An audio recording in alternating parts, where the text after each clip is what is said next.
It was a quiet night in Los Angeles when a brutal double murder shocked America and became one of the most talked-about crime cases in history. While much of the public focus would later center on celebrities, lawyers, and courtroom drama, one name often faded into the background. That name was Ron Goldman, a young man with dreams, ambition, and a life that was cut short in a violent act he never saw coming. This is the true story of Ron Goldman, the man whose murder changed American true crime forever. Ronald Lyle Goldman was born on July 2, 1968, in Buffalo Grove, Illinois.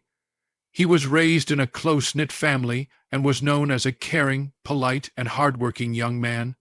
Friends described him as kind, athletic, and deeply loyal to the people he cared about.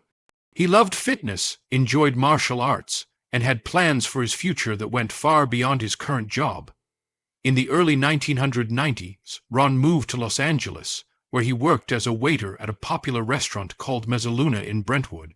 Although waiting tables paid the bills, Ron had bigger dreams.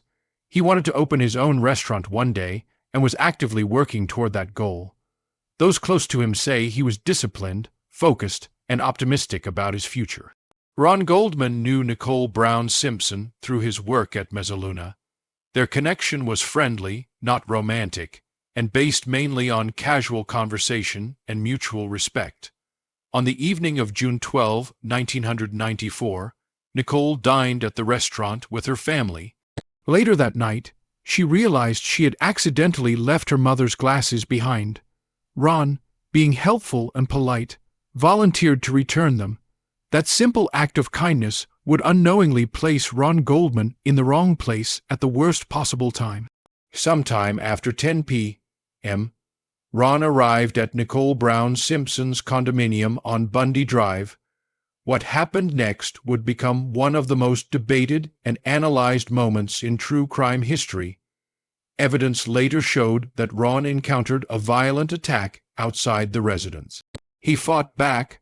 Bruises, defensive wounds, and forensic findings indicated that Ron struggled desperately to survive. Despite his strength and training, Ron Goldman was brutally stabbed multiple times. He was just 25 years old. The crime scene shocked even seasoned investigators. The level of violence suggested intense rage.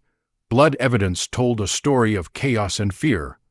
Ron's body was found near Nicole Brown Simpson's, and from that moment on, the case captured national attention. As the investigation unfolded, Ron Goldman's life was quickly overshadowed by the larger narrative surrounding the suspect, the trial, and the media frenzy that followed. While the courtroom drama dominated headlines, Ron's family was left grieving a son who had done nothing wrong. Ron's father, Fred Goldman, became a powerful voice seeking justice for his son. He refused to allow Ron to be forgotten or reduced to a footnote in someone else's story. Over the years, Fred Goldman spoke openly about Ron's character, reminding the world that Ron was not just a victim, but a human being with dreams, values, and a future. The criminal trial ended in a verdict that deeply divided the public. But for the Goldman family, the pain never ended. Later, a civil trial found responsibility for the deaths, bringing some measure of accountability, though no outcome could truly bring closure. Today, Ron Goldman is remembered not for how he died, but for who he was: a son, a friend, a young man who helped others without hesitation. His story is a reminder that behind every headline and every high-profile case, there are real victims whose lives deserve to be honored and remembered. Ron Goldman's legacy lives on through his family's advocacy and through the continued telling of his story. In the world of true crime, where attention often shifts toward killers and controversies, remembering the victims matters most. And Ron Goldman should never be forgotten,